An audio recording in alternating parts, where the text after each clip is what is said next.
Hello guys, welcome back to my channel and enjoy this fanfic part 2. Now let's start the fanfic.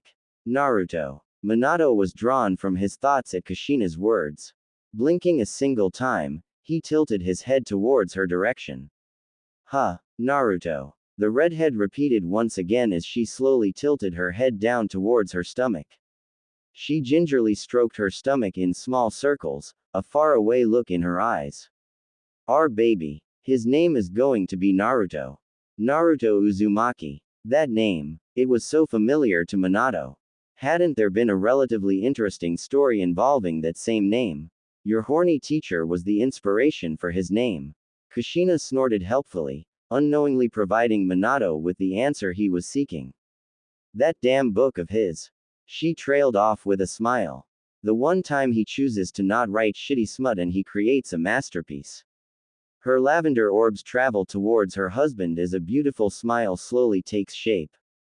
My little maelstrom is gonna kick so much ass. The blonde cage can't help but laugh at his wife's words and in doing so, elicits her wrath. Despite the metal pan that was currently indenting itself upon his head, Minato couldn't help but smile. Naruto Uzumaki. My son. Minato's eyes slowly flutter open, easily adjusting to the darkness in his office. He glanced towards the clock that ticked quietly upon his desk and decided to ignore the fact that it was 2:16 a.m. His office was slowly becoming his bedroom at this point. He had awoken plenty of times at this very desk, and if he was being honest, it was better than sleeping in that large and cold bed at home. It was a temporary thing because eventually he was going to have to face his demons. But for now, he would continue stalling, acting as if everything was fine. That breakdown was coming soon and it was going to be a vicious one. Or perhaps it'd never come at all. What if, and this thought had crossed his mind at least 37 times, what if he was just incapable of mourning for Kushina? Not for a lack of trying, of course. But what if, in the odd and irrational case, that Minato was truly incapable of grasping grief due to his ability to avoid and negate his emotions? The sociopath in him, yes, sociopath because he was absolutely positive that he was one, continued to whisper at him. The words it spoke were cold and calculating and held little sympathy for his plight. Death as expected. Nothing lasts forever. Suffering builds character. Harping on the past stalls the future. Minato could see the rationale behind these words. After all, they were all true to some degree. Death is the norm for shinobi and nothing could truly last forever aside from ideals. Suffering does indeed build character, if your mental fortitude isn't fragile, and that was something Minato had little issue with to begin with. And harping on the past did nothing in the long run. If you continued to sit on the what ifs in life, then time would pass you by. While these words made sense to Minato, they also nicked at his heart. His heart was hurting and it had zero issue on reminding him of this, day in and day out. The littlest of things could happen as Minato maneuvered through his day, such as a simple smell reminding him of Kushina. Or a certain sight reminding him of his time and experiences with the fiery redhead. 3 weeks had passed by and Minato was still in a state of limbo. It was bad enough that he was working himself ragged to make sure that Konoha remained mighty and tall, but his physical health was slowly declining. On top of the various sleepless nights where he'd stay up, staring at nothing and thinking of everything, he had a child to look after. He scoffed quietly to himself at that particular thought. Resting his elbows on the table, he covered his face to hide the shame he felt. Looking after Naruto. Another scoff. He could physically count the amount of times he'd held Naruto in his arms on both hands. A clone didn't count in the slightest, and if anything, Kakashi was more of a dad at this point than he was. Minato's other hand clawed at the table in front of him, drawing bloody trenches through the wood as anger lurked beneath his veins. Who was he to Naruto? His son had only truly seen him a handful of times, and while little Naruto would never remember these experiences, it didn't help that Minato would. He couldn't protect the village. Couldn't protect his beloved wife. And he couldn't even be a father to the child he sired. Tears slowly crept down his covered face, quietly splashing against the mahogany table as silent sobs racked his body. The clock upon his desk continued to tick away, mocking Minato. The quiet ticks dug through his ears, and with each movement of the hands, was another second, minute, and hour that was wasted. A physical representation of the time Minato was wasting. And even knowing that this was the case, Minato continued to wallow in his self-pity, unable to truly cope with his actions. For the remainder of the day, none of the shinobi in Konoha would question why their leader locked himself in his office, sealing the doors off from any contact and avoiding any and all meetings. Kakashi sighed quietly to himself, slowly walking through the main building that housed the Hokage's office. A sleeping Naruto made quiet noises as the gray-haired teen inched slowly up the stairs, carefully making sure to not jostle the baby too much. He didn't want the boy to start crying, 'cause then he'd probably cry. Taking care of little Naruto was a task deserving of S-rank pay, and the fact that he did it for free was foolish. Curse his sympathetic and emphatic heart. He knew that Minato was hurting over the death of Kushina. Hell, he himself was hurting too. Kushina was the mother he never had. She was the textbook definition of annoying and violent, but she cared for him and his health. Kushina didn't give a rat's about how talented and gifted he was at being a shinobi. She treated him like a child. It was soothing. But now she was gone and she wasn't coming back. Taking care of his sensei's son was easing the pain over the loss of the only woman he'd ever allowed to see past his cheeks. But there were days where Naruto proved too much to handle. Who knew raising a kid would be so hard? He'd rather fight multiple S-rank shinobi than change this little hellion's diapers. Those things could be utilized in a future war. Kakashi finally mounted the spiral staircase leading to the top floor of the Hokage building. Rounding the familiar corner that led to the Hokage's office, the gray-haired Jonin spotted a peculiar sight. The door to his sensei's office, aka the actual office belonging to the Hokage, was slightly ajar. Tilting his head curiously while expanding his senses outward, Kakashi slowly made his way to the end of the hallway. His senses picked up two individuals in the room, and his enhanced hearing easily picked up on the conversation. A woman's gruff laughter barked out loudly, reverberating off the walls of the hallway. He recognized the woman's voice as the matriarch of the Inuzuka clan. What was she doing here? Not that it was that surprising, considering that Tsume had been relatively close to Kushina when she was in Core, and she was probably considered a loose friend to Minato, but still. Odd. The young prodigy slowly crept up to the door, being as silent as possible, before slowly peeking through the minor crack left by the open door. Come on, Spiky. Tsume chortled, leaning on Minato's desk with her back facing the man. It's just for one night. Then ya can come back to this shithole that reeks of herbo. The look on Minato's face bordered on annoyance and exasperation. A quiet sigh escaped the blonde's lips as he replied.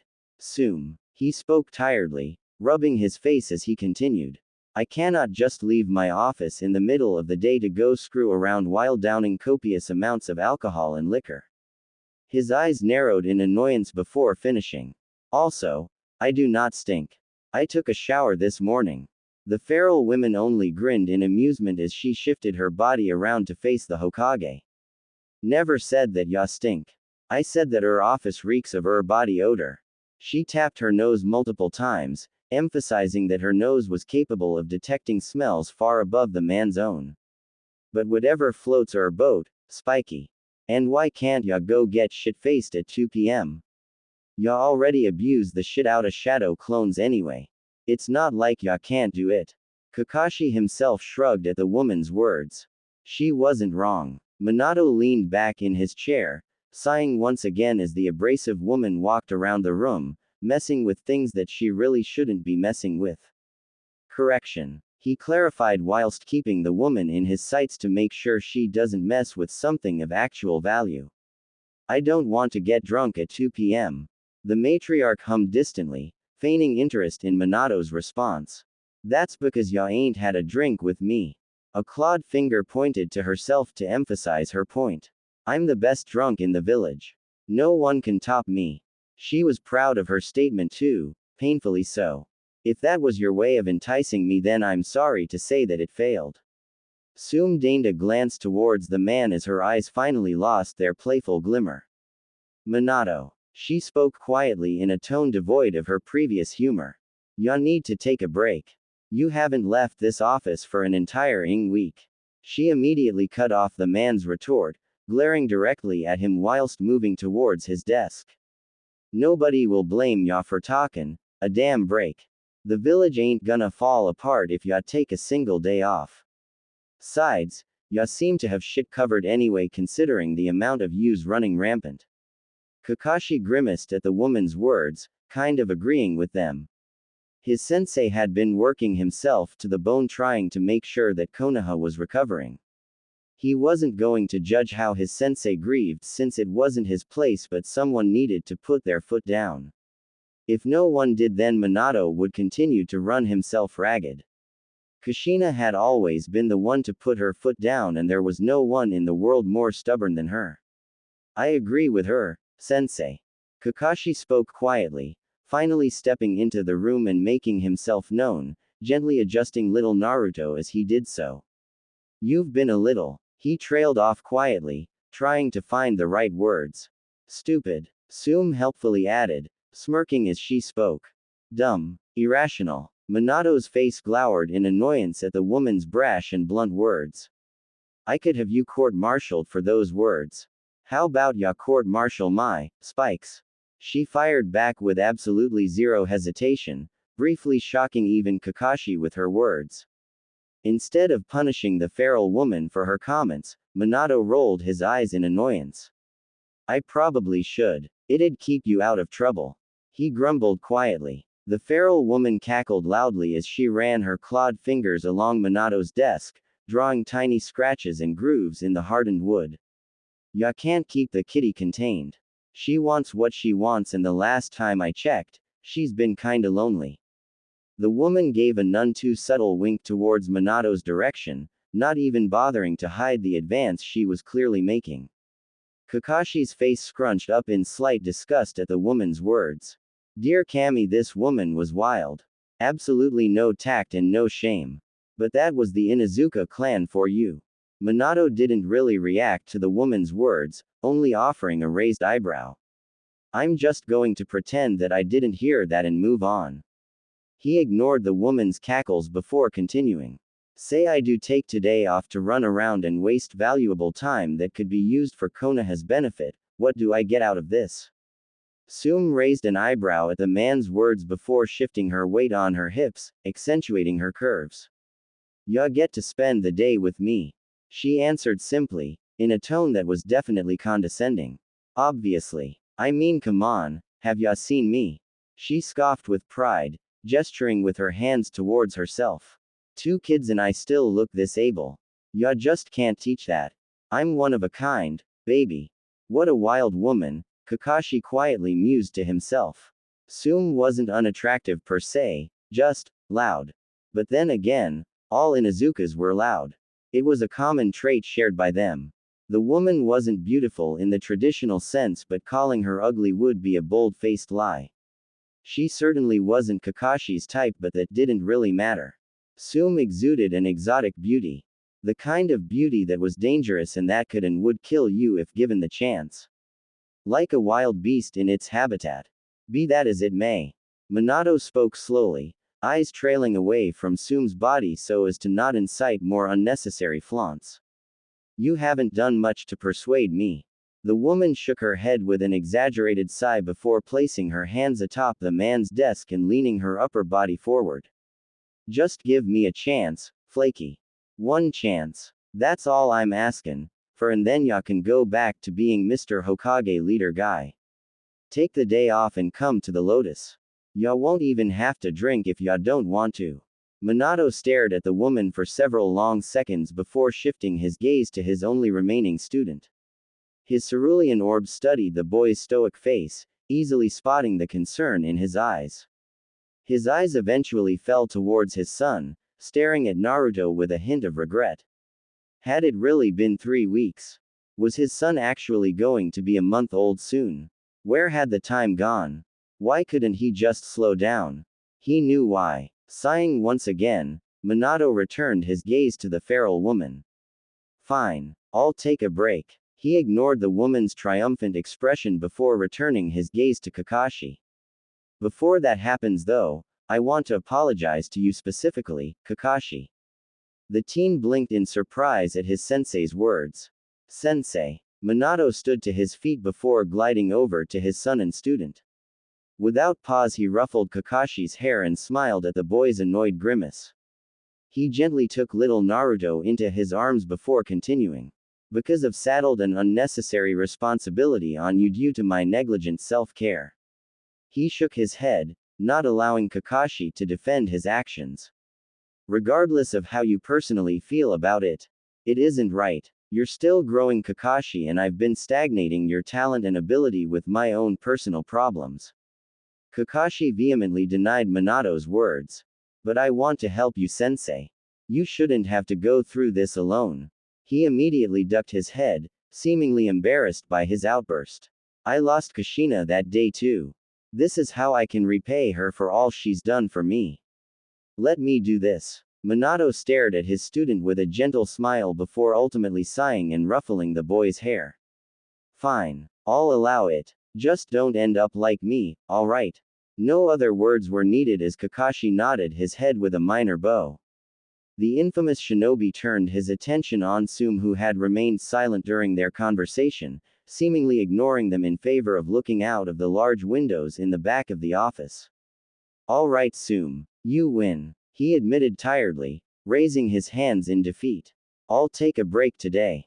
But I'm not drinking. The feral woman whooped loudly as she about faced towards their direction. That's what I thought. An ear-piercing cry struck the room as Naruto was awoken from his slumber, causing the three shinobi to immediately cringe at the sheer volume. My bad. Tsume grimaced quietly while rubbing the back of her head. How did I let you talk me into this? Tsume smirked to herself as she led Minato out of the office. Stop actin' like you don't want to do this. She continued forward before reaching the end of the hallway and stopping near the spiral staircase, waiting for Minato to finish tidying up his office and activating his weird advanced seals. She leaned on the staircase before speaking a bit louder due to the increased distance. Has always ran her life, Minato. Don't act like Kushi didn't wear the pants in the relationship. She snorted to herself, crossing her arms underneath her flak jacket. Ya definitely prefer when a woman makes the decisions. Ain't nothing wrong with that, pretty boy. Had Tsume been actually able to see the man, then she would have seen a bit of red paint his cheeks. There was nothing wrong with liking headstrong women. The two continued to idly chatter with one another, trading barbs or in Tsume's case, teasing the ever-living shit out of Minato while he grumbled under his breath, occasionally trying to mount his own comebacks only to suffer double the teasing for it. A tired sigh escaped Minato as he stepped up towards Tsume, motioning down the stairs. Well, shall we? An obnoxious snort left the woman as she replied. Wow, such a gentleman. I bet you're a real puss slayer, Her grin was incredibly sardonic. You are so. Minato struggled to find the words to convey his feelings but eventually settled on, annoying. Loud cackles escaped the woman as she traversed down the stairs while being followed by Minato. I get that a lot, Spikes. It's my desirable trait. Minato made a face at that before replying. How Sesshomaru dealt with you is beyond me. I dealt with him, she corrected with a smirk. And I already told ya why. My attitude is the best when I'm on my hands and knees. She chuckled loudly before continuing. Sesshomaru could be a real prick at times, but Tsume trailed off for a moment, tone lacking its usual playful rancor. He was a good man. Kept me in line when I really needed it and wasn't scared to let me have it when I deserved it. She sighed to herself as she shook her head, spiky locks bouncing wildly. Miss that asshole. Minato sympathized with the woman as she reminisced about her dead lover. He had done a lot of that and it was usually more harmful than helpful, but perhaps that was his weakness. It had taken a few days to truly accept that Kushina was gone, and once that hurdle had passed, it only seemed to get tougher. Little things that he had clearly taken for granted were no longer the same. His home lacked the peace it once held, and the silence that pervaded his sanctum became his prison. He no longer wished to be home and was actively avoiding at all costs. Enough sad shit. Tsume gruffly spoke, interrupting Minato from his depressing retrospective thoughts. We need to make a couple of stops before hitting the lotus. Minato furrowed his eyebrows in confusion, idly nodding his head to the shinobi he passed. To where? He asked curiously, waving off salutes and bows from his shinobi. Tsume glanced back towards her leader, canines glinting as she smirked. Her house, of course. Minato's stomach churned anxiously at her words. We can't have ya at the club looking like this. Staving off the queasiness from her words about visiting his home, he tilted his head while glancing down at his state of dress. What's wrong with what I'm wearing? Really? What was the problem? He had his signature Haori cloak and standard Jonin uniform. He looked fine. Ya look like an idiot. Well, that was uncalled for. Unnecessary. Really. Look. Flash Boy. How many nicknames did Shi-ing have? Cloak says, I'm the leader of my village. We're trying to have some fun and let loose, not sign documents while making passive-aggressive comments about how the workforce could be better if they put forth more effort. Minato made an annoyed face at the woman's words. Don't give me that look. Ya know it's true. Be that as it may. He rolled his eyes while continuing, deftly swiveling around a merchant who wasn't paying attention to his surroundings. I don't really have casual clothing. Well, I do, but I don't know. He furrowed his eyebrows in thought before speaking slowly. It's all clothing used for high-class events and whatnot. Kushina said they were necessary in the off chance I'm forced to sit with dignitaries and/or host frivolous events. He was proud that he was able to finish that sentence despite knowing it would cause memories of his deceased lover to resurface. Baby steps, Minato. Baby steps. Tsume hummed quietly to herself, idly pushing a random civilian out of her way. The individual turned towards the woman with an offended expression, and one glance from the feral woman was enough to cause the individual to scamper away.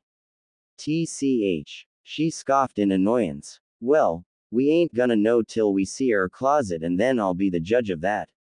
Kami knows yer doesn't have fashion sense. Minato rolled his eyes with a silent sigh, occasionally greeting the odd civilian and shinobi he saw. You're one to talk about fashion. The last I checked, the Inuzuka clan still thinks wolf pelts are trendy. Why should I follow your advice? 'Cause I'm a woman, she answered without bothering to even think about it.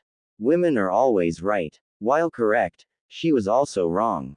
That wasn't fair. Minato sighed quietly to himself, subjecting himself to Tsume's whims, knowing that fighting back was completely useless. Women like Tsume were incapable of being swayed, and he didn't fancy his chances of doing so.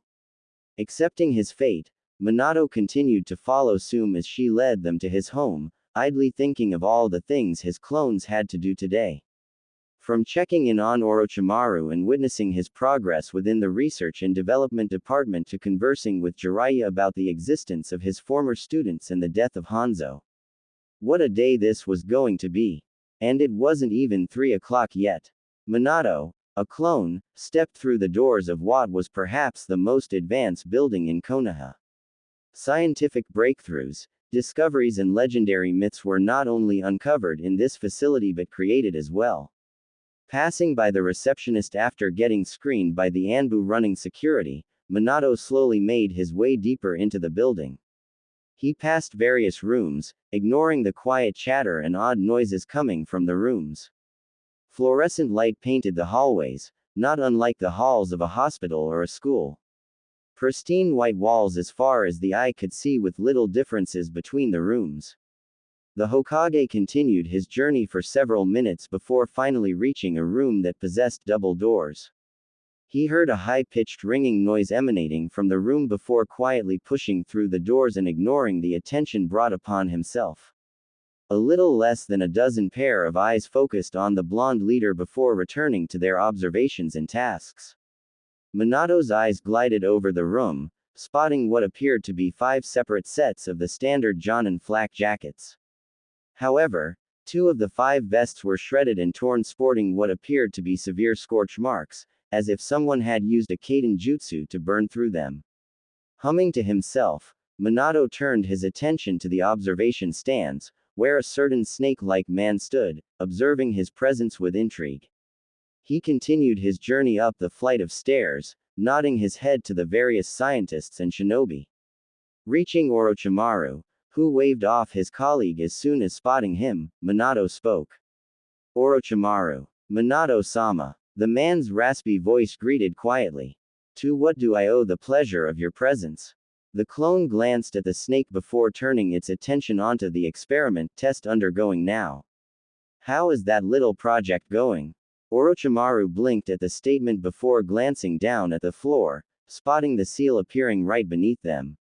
Ah, how useful. To be a seal master. Such a lofty goal and so far out of sight. It was truly unfortunate. It is progressing slowly, but that is to be expected. The Sannin ignored Minato's raised brow and instead questioned his leader. What real reason are you here for? It surely isn't to witness the improvements I've made to Konoha's military flak jackets. What really brings you here? The Yondaime shrugged his shoulders, watching as several shinobi performed Kaiden jutsus, aiming the techniques at the 3rd flak jacket.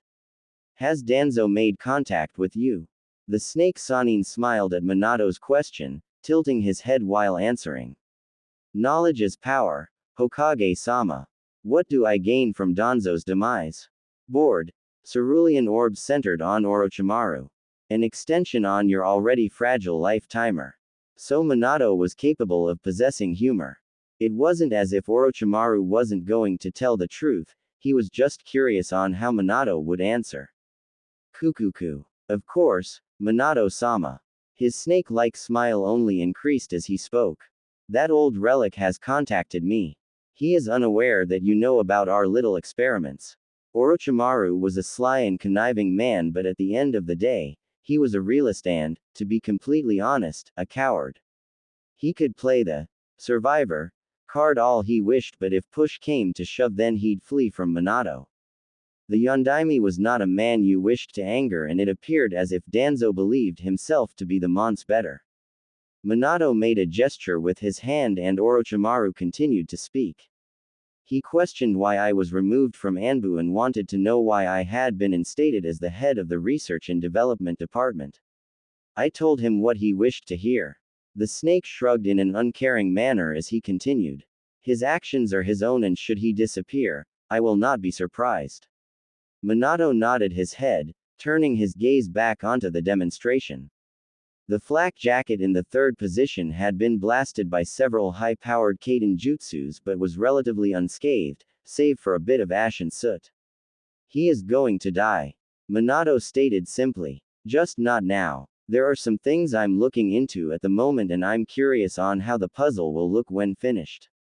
Orochimaru's interest had been piqued, and while he'd love to ask, he doubted very much so that Minato would explain. But as the man had said, he was still putting the pieces together. Shooting his shot, Orochimaru gestured with his hand. Do tell. If it is information pertaining to Danzo, then I may possess what you seek. The Hokage was silent for several minutes, watching the tests being conducted on the flak jackets. Finally, after what felt like 5 minutes, the man spoke. Danzo is not as slick as he thinks he is. A paranoid coward is dangerous, yes, but only if you allow them to walk unattended. I am not a fool. I know that Ne is still active.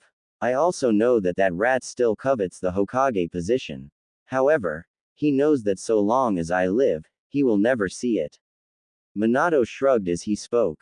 I have never made it a secret of my dislike pertaining to Danzo, and I would not be surprised if sensitive information were to leak shortly after his death. A rat is only ever worried about its own life. Danzo is the same, which makes him easily predictable. Should he disappear, our enemies will know things they shouldn't. Not enough that would cause harm to the village, but enough to strategize and plan. Minato tilted his head while crossing his arms against his chest and leaning against a random desk. Danzo is a stupid man. For an individual with so much love and fanaticism for something, he sure does make stupid decisions. Hiruzen should have killed him 30 years ago, and now it falls unto me to deal with him.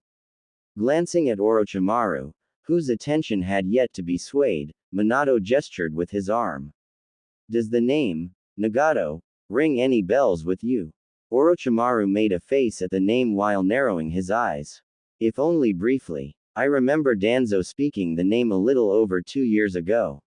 It had something to do with a Megakure. He didn't say much pertaining to it when I questioned him, but our partnership consisted of few words. The snake raised an eyebrow while gesturing with his hand. Why do you ask? Does it have anything to do with the question you asked me a little over a week ago? Minato only nodded his head, not bothering to speak any more on that particular discovery. With this information, I suspect that Danzo is running on borrowed time, yes. Orochimaru proposed with a sly smile. Minato glanced at the snake before closing his eyes. If you receive any useful information, then be sure to inform me of it. I thought you knew everything that happened at all times. The snake quipped with a smile. Minato ignored his words and made to leave. Before being able to, Orochimaru spoke once more. I am not sure how useful it is, but there are 2 Uchiha that have managed to gain the attention of Danzo. Orochimaru paused for a moment, weighing the pros and cons of providing this information. Danzo was able to recruit them, but I'm sure that Fugaku steered them to do so. I believe Fugaku is making a move with those 2 children. Whispers on the horizon are saying that they'll even surpass Kakashi, which is no small feat. Minato had heard of 2 distinct Uchihas currently making a name for themselves. They were incredibly gifted for their ages, with one of them being prospected for the Anbu Corps before even enrolling into the academy. An Itachi and Shisui Uchiha, if Minato remembered correctly. I was not aware that Itachi had been drafted already. Minato's voice was calm, dangerously so. The snake chose his words wisely. Best to nip this situation in the bud then, yes. Minato said nothing as he disappeared in a yellow flash, leaving Orochimaru to sigh in quiet relief. That had almost gone south extremely quick. Do you think Jiraiya-sensei will even consider this? Yahiko questioned with a raised eyebrow, leaning against the railing of the tallest building in Megakure. His eyes strayed to the sky, watching as Nagato's rain continued to belt down upon the hidden village. The better question to ask is, will the Yondaime agree to even speak with us? Konan spoke blandly, flanking her 2 brothers as they spoke. Nagato glanced at the woman before speaking. I stand by my statement regarding the man. I do not think he is as ruthless as the world believes. He perhaps sees his actions as a necessity when faced with the ever-living conflict that plagues our world. It is easier to kill than it is to forgive after all. Konan made a face at Nagato's words. You only say that because he has yet to show that ruthlessness to us. He is a walking army destroyer, capable of being wherever he wishes to without so much as a single thought. Yahiko sighed quietly as he continued to watch the rain fall. If we always worry about the what-ifs, then we'll never make progress in our world. If you do not give individuals who possess power a reason to seek you out, then you don't need to worry about them coming for you. And what of Nagato and his Rinnegan? The lavender-haired woman questioned sternly. You truly believe that men like the Yondaime Raikage won't wage war just to seek this power out? Or that men like the Sandaime Tsuchikage won't seek to take out said source of power? We live in a world that's defined by power. Everyone is your enemy, be they family or your neighbor. The Yondaime Hokage is no exception. That's enough, Konan, Yahiko commanded calmly, finally looking away from the downpour of rain. We cannot move forward if we continue to hide away, always thinking on the negatives. Yes, the world is plagued with men like the paranoid Onoki, the power-hungry Ai and the ruthless Minato. However, if we refuse to extend an olive branch, then we will die as failures. We cannot have peace if we tuck our tails away. I do not wish to participate in battles that stain our lands with blood, but I refuse to stay hidden, cowering like that little boy I used to be. If we don't push for changes, then changes never happen. His brown eyes pierced through his siblings as he continued. You cannot attain peace without shedding a little blood. The only caveat is whether that blood belongs to your enemies or you yourself. Yahiko paused for a moment before returning his attention back to the rain that was soaking his country. We leave for Konoha in a week's time. Nagato will stay in Omegakure, protecting our home. I'm sure that Minato will understand my caution in regards to you considering Danzo's actions those few years ago. Conan, you will accompany me and that is final. The paper wielder held her tongue, refusing to voice her opinion. Her eyes were stormy as she gave a brief nod before immediately vacating the room, not bothering to wait for a dismissal. Conan, Nagato called out in concern, making a step to follow her. Let her go, Nagato. Yahiko ordered quietly, sighing to himself. Allow her some time to herself. I know her intentions are good and I appreciate her concern, but we can no longer hide away. We must spread our message and words if we wish for change to happen. It will be painful and it will be full of strife, but nothing worthwhile is ever easy. We must all go through the paces and only then will we prosper. The Uzumaki only offered his de facto leader and brother a nod, agreeing with the words spoken and the harsh, but true reality to them. I will make preparations for your journey. Nagato offered, bowing his head. Yahiko waved his little brother's words off, shaking his head. Take this time and relax. You needn't worry about Conan and I. We will be fine. The Rinnegan wielder was unsure but offered a brief nod. Hi, Yahiko. He left shortly afterwards, leaving the Akatsuki leader to himself. Minato's clone flashed beside Jiraiya, cerulean eyes glancing about their location. An annoyed twitch of the brow was Minato's only reaction. Perverse giggling escaped Jiraiya as he scribbled in his notepad. What a pair on Suzume. A glorious chest fit for a goddess. I am not worthy. The clone silently rubbed its face, truly debating on strangling Jiraiya. Mentally counting to 3, the clone positioned himself behind Jiraiya before kicking the man directly through the fence he was peeping out of. The toad sage released a yelp of surprise as he crashed through the wooden fence, tumbling headfirst into the grassy terrain as he rolled into the woman's onsen. Minato his behind the fence, smiling quietly as several feminine shrieks echoed loudly. There was a brief bout of silence before Jiraiya began to scream in pain. It sounded harsh. A minute or two passed by before a wheezing groan emanated from the onsen. Nodding to himself, Minato made his way into the now empty onsen, spotting his sensei. Jiraiya sensei. The clone greeted with a casual smile. It appears that some things never change, huh? You're a wheeze. Quote. Minato's smile only grew in size as he shortened the distance between them. And what you're doing is illegal. I could have your rights revoked.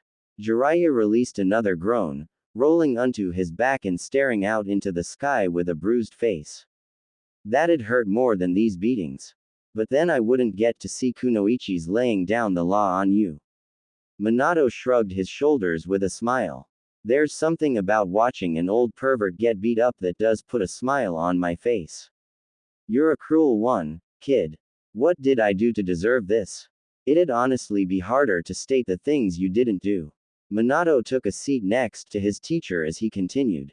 We need to talk. Jiraiya furrowed his eyebrows at Minato's serious expression. He slowly rose from his prone position, painfully wheezing as he did. What's up, kid? Your students from Omegakure. He started slowly. I encountered them in Omegakure. More specifically, Conan and Nagato. He turned his gaze on his sensei as he spoke. I can only assume that Nagato took out Hanzo. Whatever happened to cause this is mute, it doesn't matter. What matters is that Hanzo no longer holds power, and if word spreads about that, then one could assume that Onoki wouldn't hesitate to make a play for the country. Jiraiya was silent as he took in this information. He had truly thought that his former students had perished. It was shocking to hear that they not only lived on but that Hanzo had been killed by them. This is concerning. Jiraiya spoke quietly. But what do you mean? If word spreads, Omegakure is a dead zone. Information is nearly impossible to get.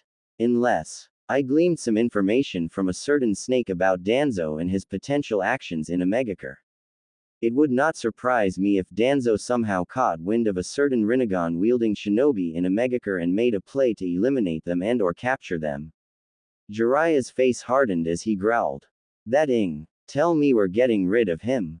Sensei used to always say he was a necessary evil, but there's a fine line between excessive force in war and outright subterfuge of civilizations and civil destabilization. Minato waved off Jiraiya's words. Don't worry about Danzo. I understand how precarious this situation can be. I highly doubt he doesn't possess multiple contingencies in place of his death. Information leaking being one of those, and considering my son is Konoha's newest Jinchuriki. He trailed off, knowing that Jiraiya would understand what he was getting at. Not only had Konoha been attacked from within, with the Kyuubi wreaking havoc, but they had also lost their Jinchuriki in the process. Kushina had been a deterrent for the other villages because she was powerful without the Biju, never needing to resort to using its power. But if their enemies knew that they were bleeding, then they would not hesitate to mount an attack. Minato wished to avoid this at all costs, but if push came to shove, then he'd don his blade like he had done in the Third Shinobi War. If slaughtering another army was the cost to keep his home and family safe, then he'd do so again and again. And that all started with Danzo's downfall. There were going to be repercussions with the man's death, and Minato had to prepare for them. It was only a matter of time. Just let me know what I need to do and it'll be done. Jiraiya spoke, interrupting Minato's thoughts. I will. Minato replied. However, it will have to wait. The real me is occupied. A grin began to spread across Jiraiya's face at the clone's tone. Ho, what exactly is the real you doing? Apparently Tsume was able to convince us to go to the Lotus, abandoning our work for the day to just relax. The clone scoffed in a very Minato-like way. Sounds like a waste of time if you ask me. Jiraiya's laughter barked loudly as he returned to his prone position. Didn't know the kid had it in him. Already moving on, The clone made a gagging noise at Jiraiya's insinuation. That woman is not our type. I don't know if you know this or not, kid, but that's incredibly false. Jiraiya corrected easily, closing his eyes and placing his arms behind his head. That woman is definitely your type. If she had red hair, I bet you'd be chasing her down now. The clone looked ready to combust at Jiraiya's words. Don't hate the player, hate the ga. Jiraiya was cut off from his words due to being forcefully teleported away by Minato. There was silence for a scant few moments before shrill cries rang out from a nearby onsen. Jiraiya's cry of pain was like music to Minato's ears. Prick. This isn't that bad. Minato had expected a lot worse from today's events. After allowing Tsume to basically play dress up in his home, which was a task that was far more difficult than he'd ever like to admit, they had settled on a simple button-up shirt with a collar. Black slacks clung to his legs with a simple pair of dress shoes. It felt so weird not having his actual Jonin uniform on. It had to have been years since he wore actual casual clothing. From training, to becoming an actual shinobi, to participating in the war and taking on a team, and then topping it off with becoming Hokage. He hadn't worn civilian clothes since his marriage to Kushina, and that had been when he was 15. Time sure does fly. Now here he was, in the middle of a bar with a colorful alcoholic beverage in his hand. He couldn't remember picking the thing up to begin with, but it was actually incredibly delicious. Perhaps Tsunade knew something he didn't when it came to liquor.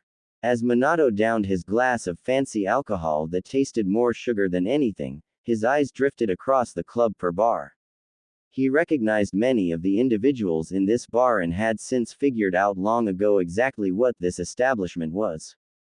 He wasn't aware that shinobi bars actually existed, but it kind of made sense. The life of a shinobi was vastly different to that of a civilian, and relationships were few and far between them.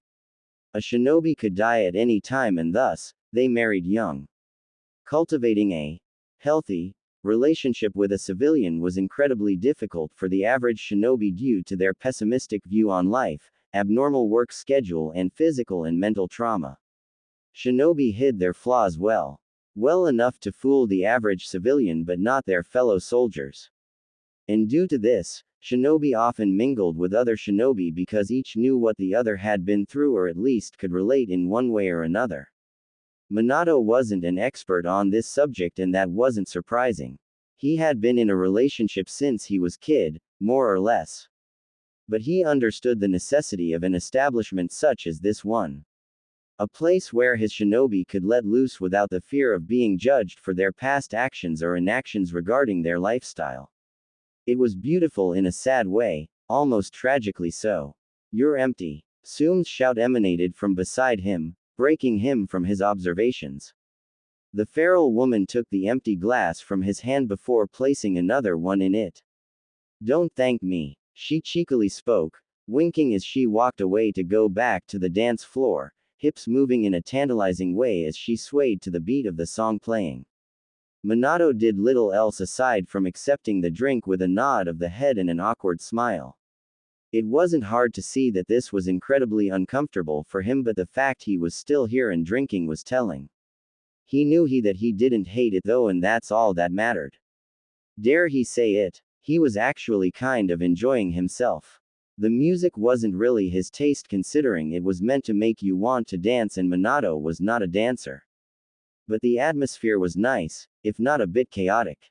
The drinks were splendid and if he wasn't careful he may find himself coming here more often than he liked. Minato tipped his glass towards his mouth, cerulean eyes following after Tsume's form. He gulped down the fruity beverage, watching as Tsume danced with random men and even women. Before he knew it, he emptied the glass. They had been here for the better part of 2 hours and the multiple glasses he had finished were finally taking their toll. He was aware of this, but like all lightweights, he didn't think it was too bad. Minato continued to observe Tsume, head tilted just slightly as he leaned against the physical bar of the club. The feral woman looked completely at ease on the dance floor. The liquor in her left hand was balanced masterfully, not spilling or swaying in the slightest despite the crude movements of her body. And what a body it was! Having forced him into what he was wearing, she had then dragged him to her home as she changed out of her Jonin uniform. He had exchanged an awkward greeting with the woman's young daughter as he waited outside for the woman to change her wardrobe. It hadn't lasted long, thank Kami for the small miracles. She had come bounding down the stairs in a tight, crop top.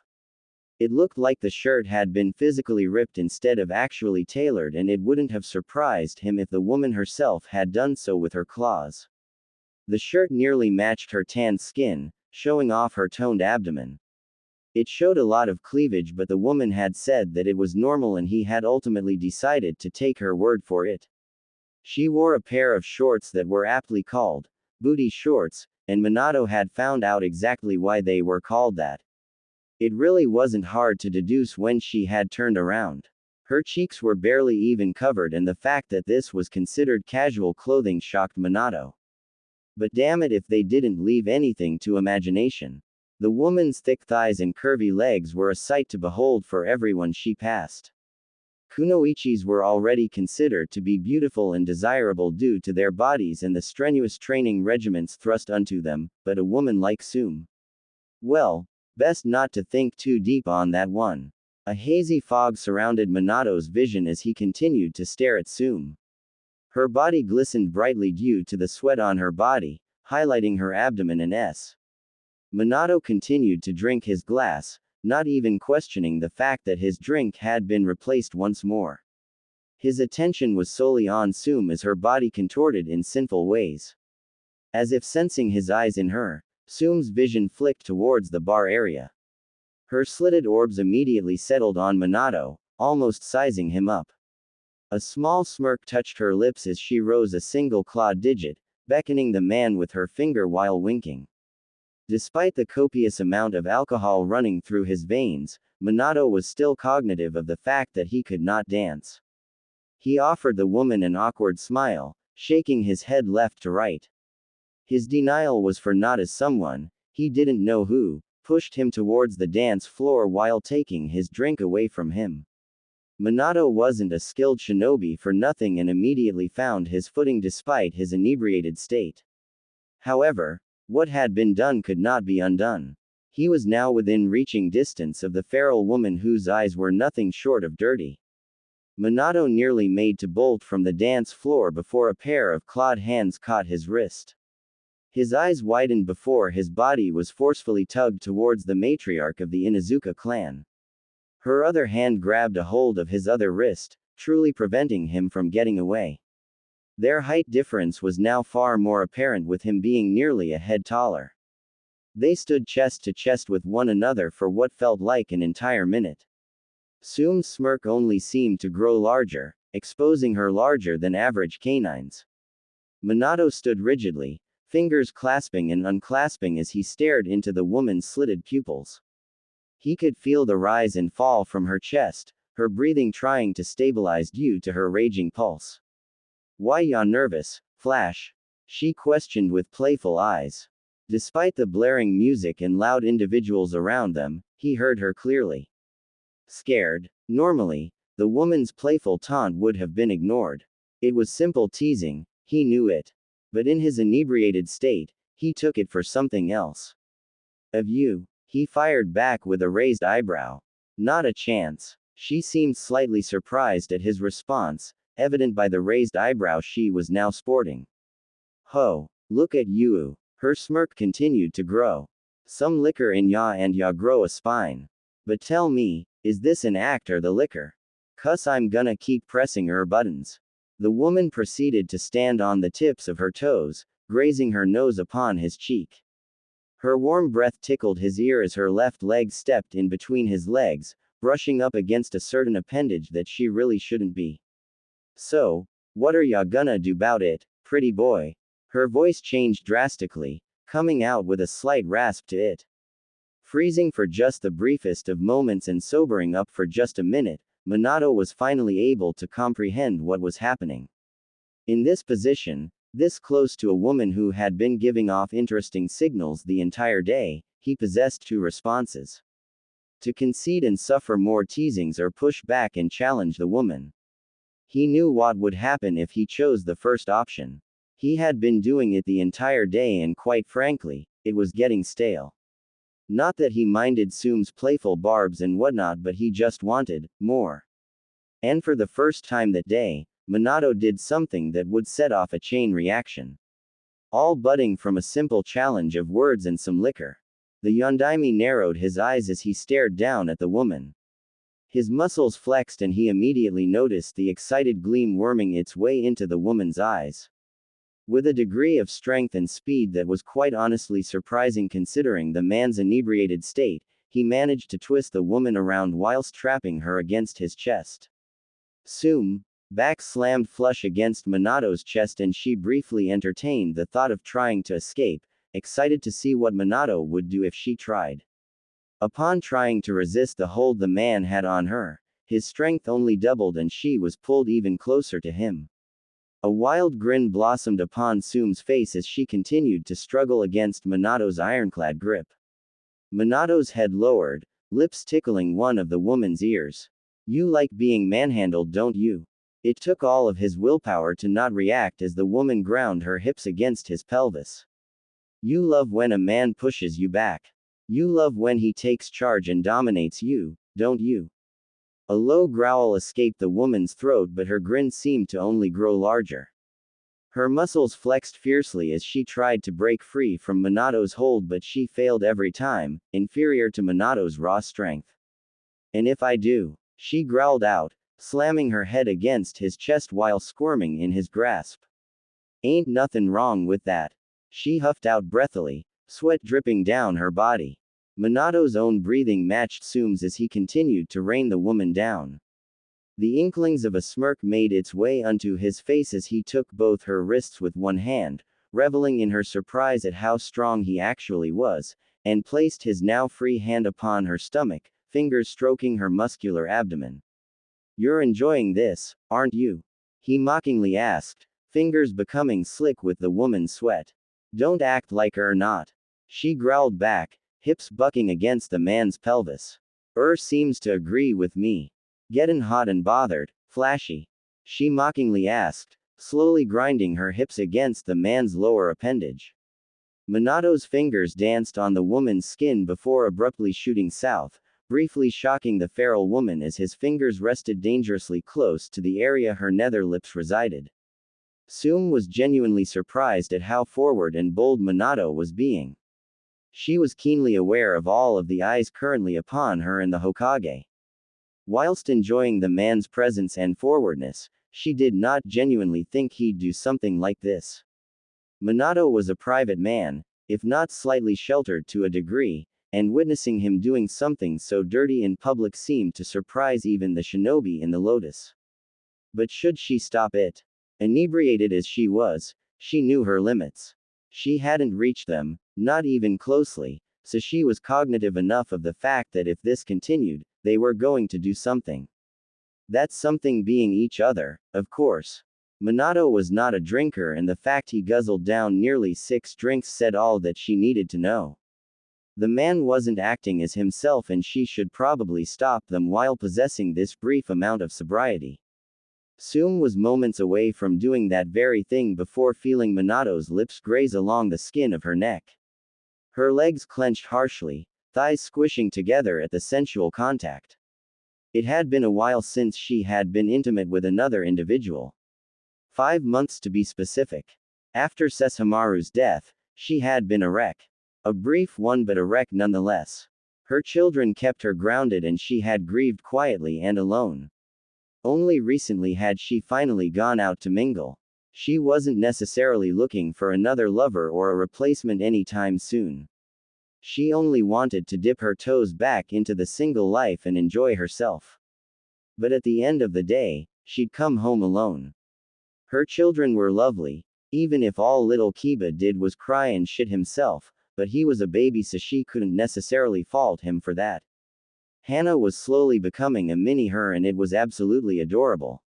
Annoying, but adorable. But they were her children, and therefore the intimacy and love she gave them was not the intimacy and love she could get from a lover. And at the end of the day, Tsume was a woman. An Inuzuka woman. So, when Minato's lips grazed her neck for the 3rd time, no one could fault her twisting her head, taking the man's lips with her own and forcing her tongue into his mouth. She knew he was surprised when his hold on her slacked, allowing her to free herself whilst pushing him into the nearest wall, trapping him against it and her. Her tongue continued to explore the man's mouth as her clawed fingers raked up and down his chest. Minato allowed the woman free rein, still feeling in shock. Feeling the woman's clawed fingers upon his chest finally brought him back to reality. The Hokage released a low throaty growl, hands planting themselves upon the woman's waist. Using his strength, he flipped their positions, slamming the feral woman against the wall he had previously been pinned against. Minato's right hand sought the woman's throat, roughly clamping down. "Ya like chokin', do ya?" Tsume questioned breathily as her own hands wrapped around the wrist of the hand pinning her against the wall. So lucky I like bein' choked." Minato's response was to squeeze harder, causing a low moan to escape Tsume. Sanuva bitch. Lost in a haze of pleasure and alcohol, Minato was truly unaware of his actions, acting purely on instinct. He didn't remember slamming Tsume against the club walls, nor did he remember choking her. The man definitely didn't remember nearly ripping her crop top off in the club, stroking her body as he did so.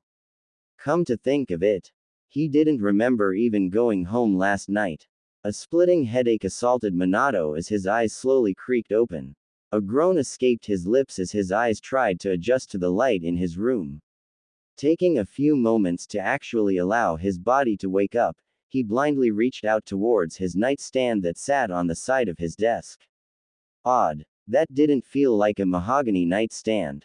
It felt like flesh, which was incredibly odd. His nightstand was situated on the left side of his queen-sized bed. He made sure to always sleep on the right side so that when his alarm blared, he'd be forced to roll over to stop it. But the fact that he wasn't touching his desk and was instead touching someone caused his blood to run cold.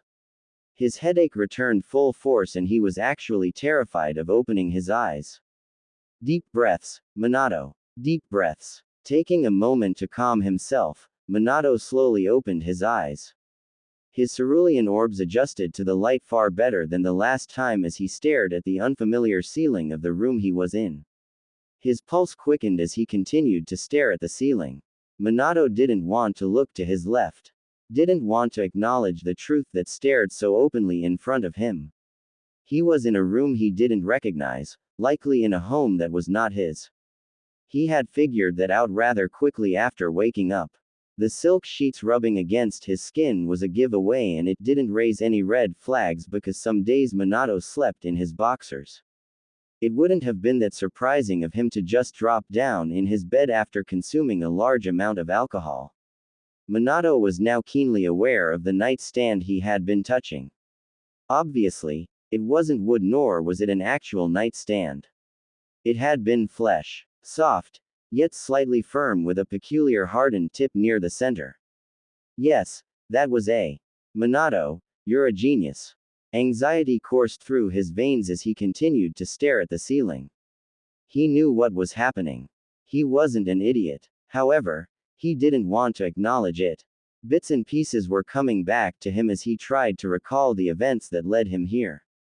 Where to start? Probably when Tsume had barged into his office, demanding him to come with her to the Lotus to relax. He remembered that clearly. He also remembered changing his clothes once, agreeing to go out with the woman herself doing the same at her own home. Things started to get blurry once he actually got to the club. He distinctly remembered Tsume handing him a colorful drink and telling him to relax. He also recalled watching her dance, and boy, did she have some hips on her. Relax, dumbass. His mind sobered him rather quickly, returning him to the present. He remembered downing a few of the drinks, not really feeling the buzz from the alcohol. Witnessing the woman dance and gyrate her hips had stirred something fierce within his bones. His head began to ache as brief flashes of images appeared in his head. He glimpsed holding the woman by her throat, seeing the lust and excitement in her eyes.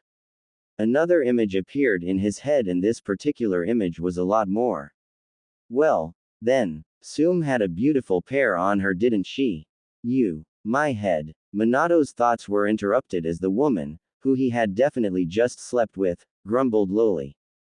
The Hokage grimaced to himself before slowly rotating his head towards the woman. Tsume slowly sat up in the bed, blanket falling to reveal her chest and perky S. There were a few scars littered across her chest and abdomen, and honestly, it fit her. Her wild mane of spiky hair seemed to be even more wild, and Minato didn't even think that was physically possible. The feral woman released a jaw-popping yawn, uncaring of the fact that she was. She smacked her lips several times before finally opening her eyes. She sniffed a single time before her eyes darted to the left. Slitted pupils stared directly into Minato's cerulean orbs. She was silent for several long seconds, causing Minato's anxiety to spike. After several long seconds, a lovely smirk painted her face. Well, hello there, Spiky. She threw off the blanket covering her body, swinging her legs off the side of the bed and standing to her feet, uncaring of the fact that she was standing completely. Last night was. She paused for a moment, turning towards Minato and allowing him to see everything. Amazing. The fastest man in the elemental nations, but y'all lasted longer than I did. My legs are still sore. The woman barked out a loud laugh before slowly making her way out of the room. Making it to the door, she turned around before leaning her hips on it, accentuating her curvy body. Want some breakfast before ya head out? Minato blinked several times, suddenly finding himself very thirsty. His eyes kept betraying his will, dipping down to stare at the woman's body. If gonna stare, at least let me see yours again, shit. Tsume quipped with a laugh. Come on, pretty boy. She gestured with her head. There's some spare clothes in the closet and the bathroom is to right. Wash the stink off and join me in the kitchen. We need to talk about last night. Having said her piece, the feral woman stepped out of the room, making sure to sway her hips. And he had definitely been staring. The Yondaime Hokage sat quietly for a minute or so before finally speaking, summing up the entire situation. The hot water from the shower trickled down Minato's face, providing a soothing sensation. Mindlessly scrubbing his body clean with the soap in Tsume's shower, he began to recall everything that had happened from last night. Everything. Tsume's body, glistening with sweat as she rode him. Her wild locks of hair bouncing as she rolled her hips. She had been incapable of remaining in one position during their bout, frequently moving and dragging him along. Minato closed his eyes, leaning his head against the wall of the shower. A stinging sensation emanated from his back due to the hot water. He grit his teeth at the pleasurable pain, weathering it with ease. Throbs of pain ran down his chest and stomach, bite marks and scratches painting his toned body. The scalding water atop his wounds were a constant reminder of the pleasure he had shared with Tsume. Her curves, the way her body contorted in ways he didn't think were possible, her screams of ecstasy. Tsume Inuzuka was not a quiet woman. That wasn't really a surprise though, to be fair.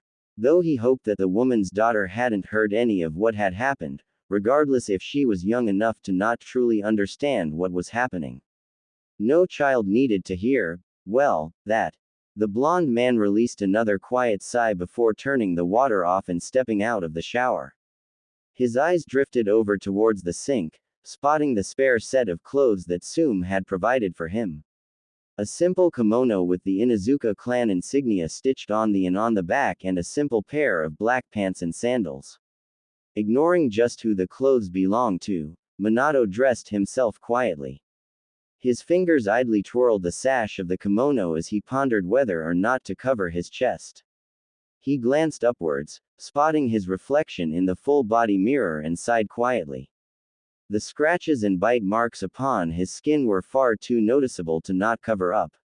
Minato tied the sash around his waist, ignoring how uncomfortable it made his love bites feel, and gathered his belongings. He exited the bathroom and immediately was assaulted by the aroma of eggs, bacon and various other foods. He hadn't been showering that long, had he? Glancing at the clock on Tsume's wall caused a small grimace to form on his face. He had been in the shower for nearly an hour. Placing the wet towel in what he assumed to be a laundry basket, Minato idly traversed his way through the home. It was a lot bigger than his own compound home. Kushina had always been a minimalist and he himself grew up in poverty. The size of the house didn't matter so long as they had one. Tsume's home could fit nearly 3 of his own with little issue. It was odd but Minato couldn't quite figure out why. Tsume didn't seem like a materialistic woman, nor did any Inuzuka he personally knew. The clan was loud, aggressive, and brash but they were also loyal and emphatic. Material items didn't mean much to those who made blood bonds and oaths at birth with partners, whether they be canine or human. Was he just psychoanalyzing Tsume at this point? Possibly. Was he distracting himself with these inane thoughts to ignore the pleasurable he had last night? Definitely. With each step he took down the stairs was a mounting wave of anxiety and nervousness that burrowed into him. He had done a good enough job of not breaking down and questioning life when he woke up next to the feral woman, but now he had to face the consequence of his actions. He didn't even know where to start. Were he and Tsume a thing now? Was he supposed to court her now? But they had already done the deed, so technically they were a thing now, right? Would she expect a date now? Had they said something last night during their bout that would allude so? He racked his brain, desperately trying to search for any evidence but came up with nothing. The only things he remembered from last night were the position Tsume was in. The feral woman was right about one thing though, she most certainly was better on her hands and knees. Gonna stand there the whole time looking like an asshole or ya gonna come in here and get some food? Tsume's gruff voice questioned from the kitchen. The Yondaime grimaced quietly before slowly stepping out of the hallway and into the kitchen. Rounding the corner, he was greeted to the sight of a half Tsume. The feral woman was bareback, hips swaying slowly as she cooked. In one hand was the handle of a skillet, sizzling with bacon and various other meats. In the other hand was a wooden spatula, currently being used as a fake microphone for whatever song the woman was humming to herself. The only article of clothing upon her body was the scanty bra that covered her ass with one of the straps hanging lazily off her shoulder. It was an odd choice of clothing. Most individuals would have preferred to cover their actual private parts. Instead, Tsume had opted to show both lips and Minato found himself unable to stop staring at her body. Once again, he felt that familiar voracity surge beneath his skin and had to take a calming breath to staunch his growing libido. I knew you were Angai. A playful snort left Tsume as she continued, pushing against the stove and accentuating her bare for Minato. Ya left a lot of prints there, ya know. Surprised ya didn't leave bruises for me to remember. Minato inhaled deeply, averting his gaze from the woman and calming his racing pulse. He ignored the woman's quiet snickers as he slowly made his way to the table, sneaking glances at the woman that were most certainly noticed. He hadn't been very subtle after all. How ya feelin'? The Inuzuka matriarch questioned as she flipped the pieces of meat on the skillet. Minato was silent as his eyes returned to the table. Upon the granite countertop was an immense amount of food, ranging from traditional breakfast cuisine like pancakes, eggs and oatmeal to something more untraditional, like steak and fried potatoes. He didn't think Tsume would have possessed a skill like this. It seemed a bit excessive. This was a lot of food after all. His stomach grumbled loudly, betraying his will and resulting in an annoyed expression painting his features. Well, I'm good. I think, he replied awkwardly, idly grabbing a fork and knife. Not to eat or pick at the food but to keep his hands busy. Not a moment later did the utensils between his fingers begin to spin and furl, showcasing Minato's skills with anything that possessed a sharp edge. Good enough to play with my kitchenware, Tsume playfully teased as she leaned against the stove, watching Minato twirl and flip the utensils in his hands. I paid good money for that knife. Ya better not drop it. The woman's quip caused a small smile to reach Minato's face. I'll be sure to be very careful with the silverware you paid 2,000 yen for. Tsume's bark of laughter at his response caused his smile to grow larger. Without realizing it, Minato's shoulders began to slack, unwinding as he turned his attention back to the bountiful feast upon the table. The blonde was silent for a few minutes, idly listening to Tsume's hums and the occasional scrape of the spatula upon the skillet. Not to pry or whatnot, but where are your children? He had stretched his senses throughout the entirety of the house when he was showering and hadn't felt the signatures from the woman's children. Tsume made a quiet noise, somewhere along the lines of a scoff and a sigh, as she replied. Handed em off to my cousin before we came back here. Normally, a couple of drinks ain't enough to keep me down, but I took a lot more than just drinks last night, didn't I?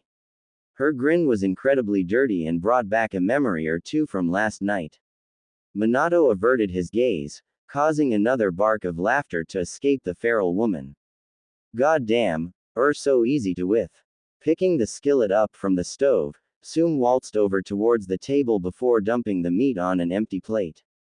Not waiting for the food to cool down, she picked up a piece of steak before stuffing it inside her mouth.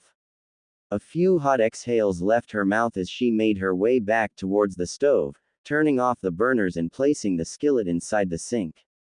Ya know, she began, exhaling the steam from the piece of beef she was chewing on. I didn't expect ya to down that much alcohol at the Lotus. She saddled up beside the table, which by the way, was just barely below her pelvis. In short, her lower lips were definitely visible. Minato cleared his throat, avoiding the sight and using his knife to spear a piece of sausage from the plate. Instead of stuffing it into his mouth like the woman, he waited for it to cool down while lightly blowing onto it. Yeah well, neither did I. He responded quietly, blowing lightly on the sausage and taking a bite.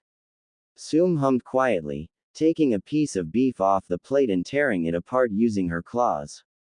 She took a bite out of the beef, speaking once she swallowed it.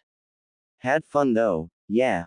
Minato's eyebrows furrowed at the question. Huh. Tsume rolled her eyes at the man's question. I said, Ya had fun though, right? The blonde man turned his head towards the woman, expertly avoiding her lower lips and focusing on the upper ones. Define fun. He responded with a deadpan. Instead of taking the bait, Tsume rolled her eyes. You know what the I'm talking about. Don't act stupid now. Minato narrowed his eyes but ultimately shrugged his shoulders. His head swiveled back towards the table as he picked up one of the various plates with food on it. Twirling the knife and fork in his hand, he proceeded to cut into the pancakes. What are we? He instead asked, avoiding the question. Tsume raised an eyebrow at the question, acknowledging Minato's refusal to answer her question. Instead of answering the question immediately, like Minato thought she would, the woman remained silent, pondering the question and eating the remaining piece of beef in her hands. Minato didn't push and instead focused on the delicious food in front of him. Every bite served to ease his anxiety and allow him to remain level-headed. Tsume released a quiet hum before scooting Minato's chair back and taking a seat upon his lap. Her right arm swung around his back, resting along his shoulder as she eased herself against his body. Tsume, he exclaimed, surprised at the woman's advancement. The feral woman shifted in the man's lap, gripping his shoulder with the arm she slung around him. Both of her thighs took residency upon his legs as Minato subconsciously supported her weight. Tsume snorted at the man's reaction, using her left hand to snag a piece of beef off the table. We're whatever you want us to be, Minato. She spoke sincerely, no sign of playful teasing to be found. The Yondaime furrowed his eyebrows at her words. With a racing heart, he spoke quietly. Wah, what do you mean? Tsume hummed quietly, biting into the beef and swallowing it. Such a smart man, but ya got zero idea what to do or think in this situation, don't cha Speedy? Minato's silence was deafening. She snorted, rolling her eyes as she did so. Ya ain't over Kushina. Not by a long shot. She spoke, ignoring how tense Minato became. Still morning. Ain't nothing wrong with that. Doesn't bother me. Picking a fork up from the table, she stabbed a piece of Minato's pancakes, taking a bite and swallowing it, she continued. However, y'ave been a one-woman man her whole life. Ya don't got a single clue what to do next. Shit Minato, I bet you were thinking of absurd shit like moving in and helping with the kids or something. No he wasn't. Okay. Maybe a little. The feral woman cackled at the speedster's expression, chewing on some more pancakes. Listen Minato, and I want ya to really listen to me when I speak. She placed the silverware down before turning her head to stare directly at Minato. Any signs of playfulness disappeared as she spoke. You and I got no issues with it. Hell, a good guy. Strong, smart, kinda handsome, I guess. The sly smirk on her face made Minato roll his eyes, though it wasn't taken to heart.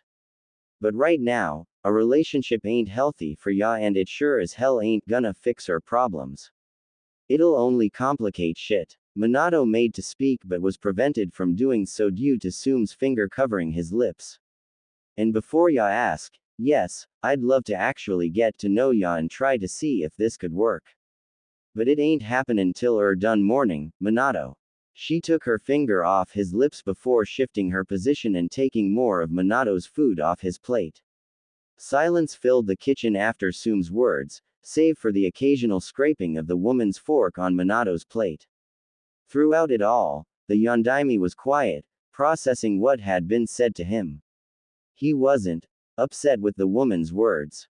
If anything, he felt relieved at them. Tsume was right, he wasn't over Kushina and likely wouldn't be anytime soon. It was an odd feeling. He was also slightly disappointed, to some degree.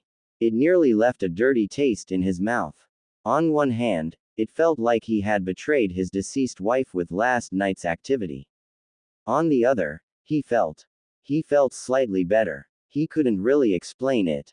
That persistent voice in the back of his head was silent as Tsume idly moved and squirmed upon his lap, eating and picking at various foods. Was he still sad? To some degree. Had he dreamt of Kushina last night? No, hadn't. Was he finally healing? Possibly, though he had yet to actually tackle the true issue with Kushina's death. But everyone mourned differently, right? Yeah, they did. A small, tentative smile breached Minato's features as he leaned against the chair. The remaining tenseness in his body evaporated as he leaned his head back, finally relaxing his body for what felt like the first time in nearly 3 weeks. He didn't offer a single reply to Tsume, believing it to be unnecessary. The woman was far more perceptive than she showed, and she'd likely understand the gesture and the significance behind what he was doing. Food's getting cold, dumbass. Minato's tentative smile shifted into a genuine one, followed by a series of laughs. Paperwork, paperwork, paperwork. Mind-numbing work. Why was he doing it again? Ah yes, to distract himself. Minato stamped another paper, skimming through the content but ultimately stacking it in the finalized stack. It was one of 7 stacks he had laid upon his desk. The first was the unfinished, obviously. Second was the absurd pile, created for the sole purpose, or rather excuse, to just not read and completely ignore.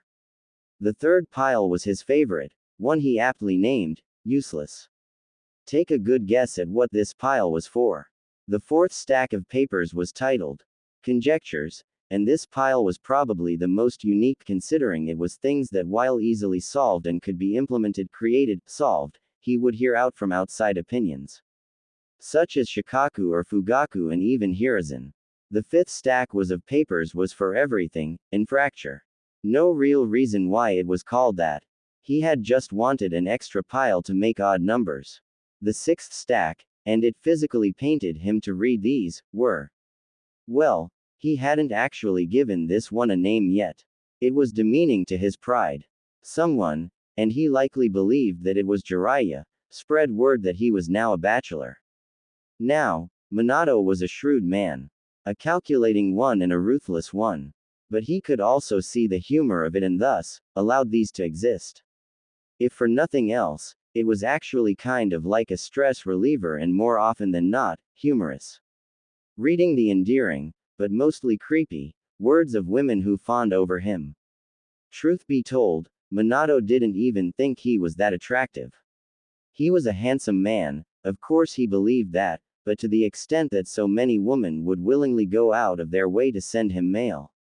Absolutely not. Some of these letters and papers were more like resumes.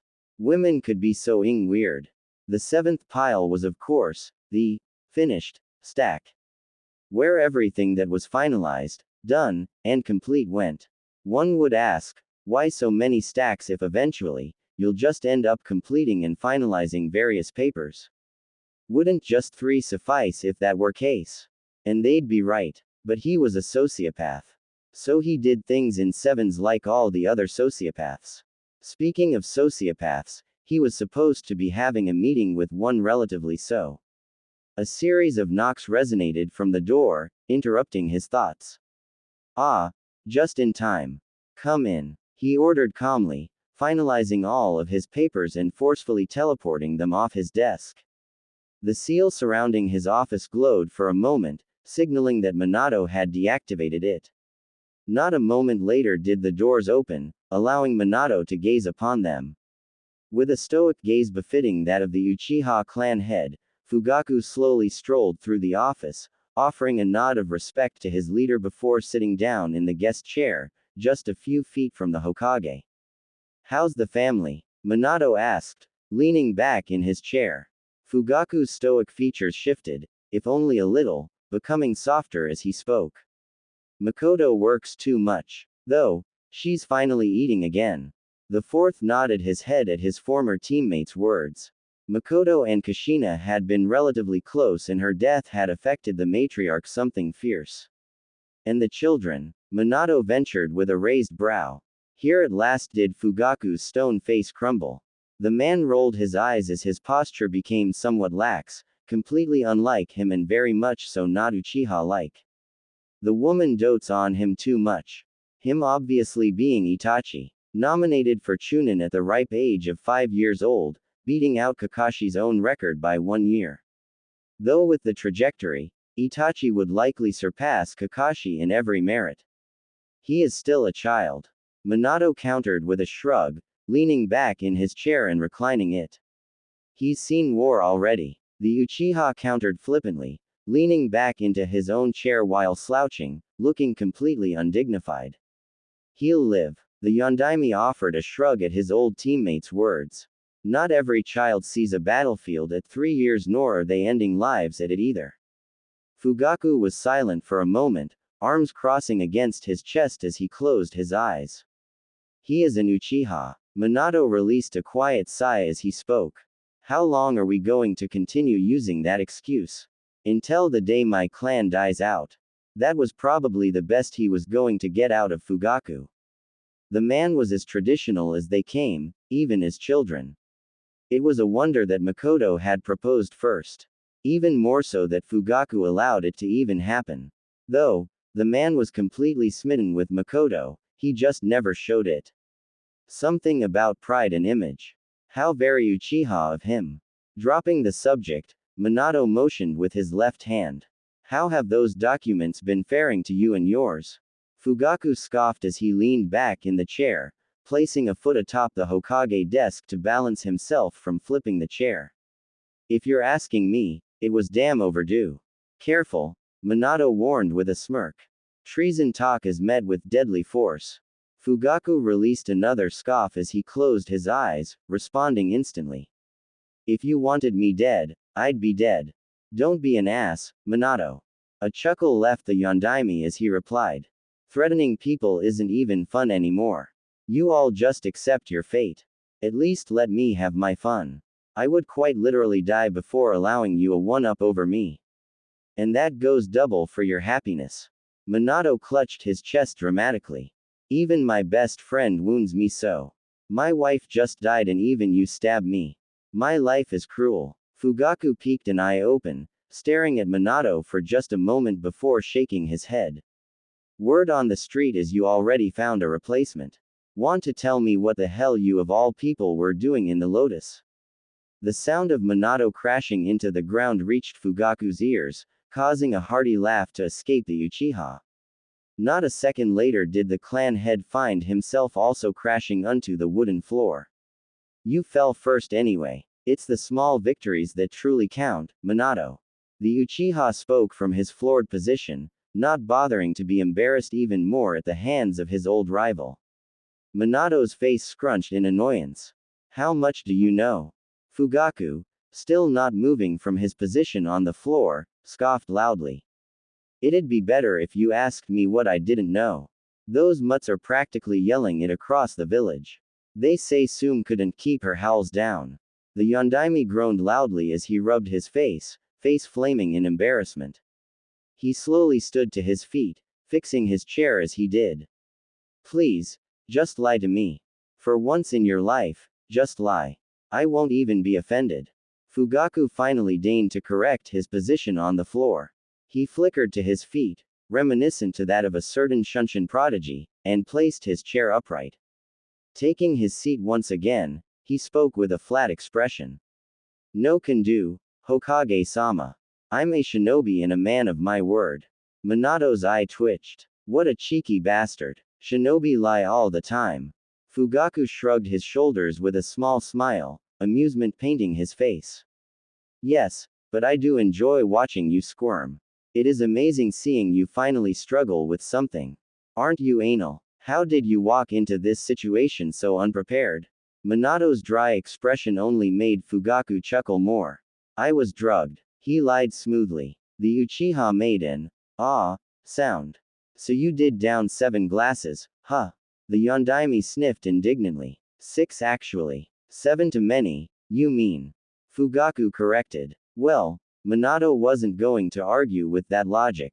Don't use that word. Fugaku raised an eyebrow. Which? Anal. There was silence for a few moments. Oh, does Tsume enjoy that as well? I'm not entirely surprised. An Uchiha-like smirk painted the man's face. You sly dog. That was a terrible ing pun. He should Rasengan him in the ing face. Minato took a deep breath. And then another. I'll let that one slide. Only because you saved me when we were genin. The Uchiha turned his nose up at the statement. So very Uchiha of him to do so. Rolling his eyes, Minato finally decided to tackle the real issue. Tell me, why Itachi and Shisui?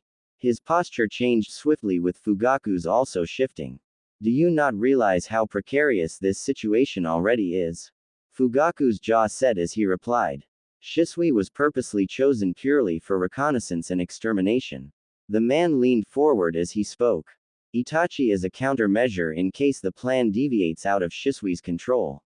Minato's eyes hardened as he laced his fingers together, placing his elbows on the table and staring directly into Fugaku's eyes. Shisui is a Konoha shinobi. Therefore he works under my jurisdiction. I wouldn't have questioned the decision if it was only Itachi. Fugaku shook his head as he replied, understanding what Minato was conveying. Itachi does not possess the ability that Shisui does. Minato's eyes narrowed as he tilted his head. Explain. Word of mouth stated that Itachi was on track to surpass even Shisui. Fugaku was silent for a moment, eyes straying to the floor as he pondered his words carefully. Speaking slowly, he explained. Shisui's Mangekyu ability. It is a mind-controlling genjutsu, one that instills fake memories and experiences into the user. Minato's eyes widened at Fugaku's words. Are you out of your mind, Fugaku? The Yondaime slammed his desk with his fist as he spoke. We don't have to risk such a valuable asset for something that can be solved with a blade. Fugaku countered immediately. We are trying to avoid the blade, Minato. He stressed harshly as he continued. Say we do spear Danzo. What of the consequences? We know what the rat is capable of. I am doing this to prevent these circumstances from even happening in the first place. Minato rubbed his face tiredly as he replied. I have several contingencies in place, Fugaku. You're not omniscient, Minato. You cannot do everything yourself. Fugaku fired back instantly. Something is inevitably going to get by you. If we possess the resources, why are we not using them? Minato understood what Fugaku was conveying and a part of him actually agreed. Allocating resources to solve issues without escalating to violence or death was indeed good. However, the issue lies in the principle. Minato took a deep breath, calming himself down. Taking a moment to massage the bridge of his nose, he spoke slowly. I can acknowledge, comprehend, and even accept the why and how. However, why would you not bring this to my attention first? Fugaku raised an eyebrow. Oh, I apologize. Let's see. He proceeded to grip his chin with his right hand, faking a thinking pose. Hey Hokage-sama, I know your wife just died and that your child is going to grow up without the love of a mother and that he's a Jinchuriki. I also know you're incredibly swamped with work, sending hundreds of clones out into the village to make sure everything is going smoothly after an attack from an unknown Uchiha member with the ability to control the Kyuubi. I see you're also incredibly busy stamping out thousands of documents and reports while simultaneously providing counterintelligence so that the other major villages don't try to take advantage of our bleeding country. But you know that Warhawk, Danzo, the psychopathic fanatic who kidnaps and brainwashes children, he's more than likely plotting your death and providing our enemies with vital information that could lead to our destruction, and eliminating him would only expedite that process. Fugaku's expression became flat as he stared into Minato's eyes. Your plate seemed a bit busy, Minato. Minato sighed quietly as he glanced down at his desk. I'm the Hokage Fugaku. It's my job. We were blood brothers before the title, and that foolish Haori isn't going to change it anytime soon. The Uchiha responds firmly. Let me and my own handle the situation. Shisui and Itachi can't fail. Minato remained silent for several minutes following Fugaku's words. His eyes were closed the entire time, analytical mind racing through hundreds, if not thousands, of various scenarios pertaining to the situation at hand. After nearly 10 minutes of silence, Minato finally stirred from his mindscape. Opening his eyes, he released a quiet sigh before reaching under his desk and pulling out a piece of paper. He opened a random drawer of his desk, pulling out a small vial of ink and a brush. Without speaking, he proceeded to inscribe kanji after kanji on the paper, creating an advanced seal that Fugaku couldn't hope to understand. A few more minutes passed by before Minato put his ink and brush away. He inspected the seal, double and even triple checking it, before turning it towards Fugaku and sliding it his way. That seal, the Yondaime spoke, nicking his thumb and allowing his blood to trickle onto it.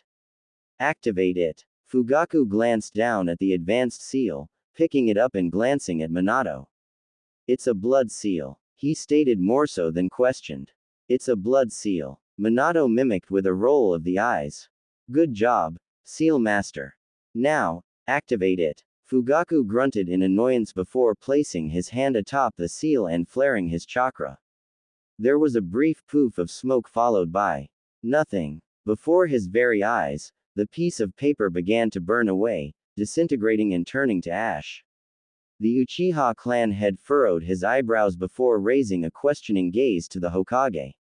A precaution, Minato stated mysteriously. Fugaku's eyes narrowed for a moment as he tilted his head. Something didn't feel right. It felt like a few minutes had passed by without him noticing. A precaution for what? The Uchiha asked curiously. A precaution for what indeed? Minato countered easily, leaning back in his chair. I hate when you do that. Minato's annoying chuckle grated on Fugaku's nerves. Tsume hummed quietly to herself, eyes glancing towards Kiba's sleeping form as she pushed her buggy up and down the aisles of the grocery store. She had to stock up on some groceries due to the feast that she had shared with Minato in the morning. The man had managed to polish off most of the food she had made, complimenting her cooking skills as he did. Flattery had gotten him nowhere, though he claimed it to be genuine. Tsume knew she was a decent cook. She had been doing it all her life. But for Minato to say it was one of the best he's ever had, she didn't buy it for a second. He was bullshitting her. Mommy. The feral woman stood on the tips of her toes to gaze at her daughter who was seated in the buggy. Whatcha want, Hannah? She asked gruffly. The 6-year-old toyed with one of the packages of meat in the buggy before speaking. Is that guy with the spiky hair my new daddy? Tsume blinked at her daughter's question, slightly taken aback by it. How did Hannah know? She was certain that she had washed Minato's scent off. Technically he's my daddy, she quipped with a grin, ignoring the various civilians who made faces due to her answer. Hannah tilted her head as she placed the package back into the cart. We're sharing a daddy. How's that work? Tsume released a gruff laugh as her clawed fingers ran along several items in the shelves. She passed by a few items before snagging several ingredients from the shelf. It doesn't work. Incest isn't allowed in the Inuzuka clan. What if I want incest? Hannah questioned with innocent eyes. Then I'll knock you out. Tsume warned without looking away from the shelves of food. Hannah made a face at her mother's words, crossing her arms against her chest. That isn't fair. How come you get a new daddy but I don't? Tsume's grin grew larger at her daughter's words. Tough luck, ya little shit. Life ain't fair. Let her mom be happy for once. Hannah rolled her eyes as she picked up a can, trying and failing to read the bigger words on the label. Auntie says you were real happy last night. She said you were howling like Kuromaru. Tsume side-eyed her child as she threw a few more items in the buggy. Sounds like Auntie wants her beat. Can I beat her ass? Hannah questioned with a smile, bouncing up and down in excitement. When you're older, Tsume promised with a smile. Yes. The little Inuzuka pounded her fist in excitement. Tsume was silent for a few moments as she pushed the buggy of groceries. His name is Minato, Hannah. She idly informed, sliding the buggy next to the frozen foods and picking up a few more pounds of meats and placing them in the buggy. The matriarch proceeded to lean over the buggy, looking down on her daughter who raised her gaze with curious eyes. Minato Namikaze, she affirmed. Little Hannah furrowed her eyebrows at the name. That name sounds famal. She stuttered several times, struggling to find the correct word. Familiar. Tsume aided with a soft smile. Yeah, that, Hannah exclaimed with a clap. Iar. Tsume clasped her hands together, hips gently swaying as she spoke. Minato is the Hokage. He's kinda like my boss. When we're older, he'll probably be boss too. Hannah's eyes widened with all the childlike wonder a kid could possess. Whoa, he's the leader. He must be really strong, huh? When I met him, he seemed pretty weak though. She trailed off quietly, stroking her chin. Tsume barked out a genuine laugh as she caressed her daughter's face. I thought the same thing, baby girl. He seemed like a at first glance, but man, he's got a mean right hook. Hannah tilted her head with furrowed brows. Do you like him? Tsume's laughs died down at her daughter's question. She glanced towards the girl, nothing but curiosity in those brown eyes of hers. Pursing her lips for a moment, Tsume pondered the question. Yeah, I do like him. She finally answered with a smile, stroking her daughter's cheeks and causing the girl to giggle. Hannah smiled at her mother before replying. Then I like him too. For some reason, a weight lifted off Tsume's shoulders. One that she hadn't known was there in the first place.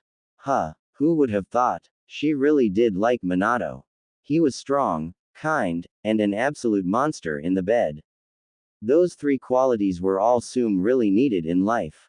Of course, her daughter's acceptance was one of them, but Minato was good around kids. If the handful of times he was with Naruto, it was like looking at a different person. Though, she was sure that the guilt ate at him every day. He likely didn't believe he was a good father due to his job. So long as he tried, then it didn't really matter at the end of the day, right? You only have a limited time in this world anyway. It's best to make the most of it. The issue Minato possessed was that he was incapable of living in the present. It was always, go, with Minato. He was a meticulous man that planned every single little thing in his life. She wouldn't be surprised if he possessed a ritual-esque schedule that he followed every single day. The man likely had several screws loose. But who didn't? They were shinobi. It was impossible to do what they did for a living and remain sane. The woman nodded her head before glancing towards her daughter once again. Wanna go see her new daddy? She proposed with a small grin. Hannah's gaze snapped towards her mother. Really? Can we? Tsume smirked with a nod. Yep, after we're done here and get the groceries back, how about we take a trip to the Hokage's office, Yeah, Hannah cheered loudly, punching her fist in excitement. Minato needed to learn how to live in the present. Tsume would gladly help with that.